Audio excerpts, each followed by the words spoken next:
Крвав инцидент во Тетовската болница. Нервозен пациент од Голема Речица крвнички претепал кожен лекар по банална расправија за термин. Според информациите на Алфа, напаѓачот 2 пати го нападнал докторот. Прво го удрил и заминал, но по 15 на минути се вратил во болницата и крвнички го претапал.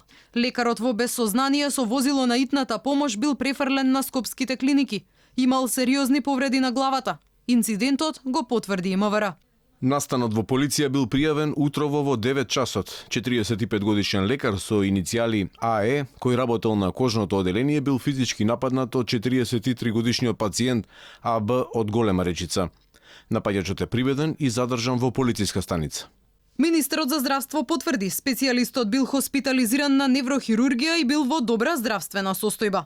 За среќа нема сериозни повреди, тој е во стабилна состојба, ќе го задржат на обсервација колегата на клиниката за неврохирургија, се слушам со представници на Министерството за внатрешни работи.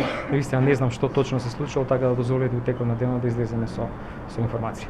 Инаку ова не е прв пат доктор да биде нападнат на работното место. Јавноста се уште го памети инцидентот од пред 4 години, кога 3 лица влегоа на клиниката за абдоменална хирургија и пукаа кон хирург кој ја оперирал нивната мајка, бидејќи таа подоцна починала во шок соба. Кон хирургот беа испукани 5 куршуми, а насилниците го кршеле и инвентарот во болницата.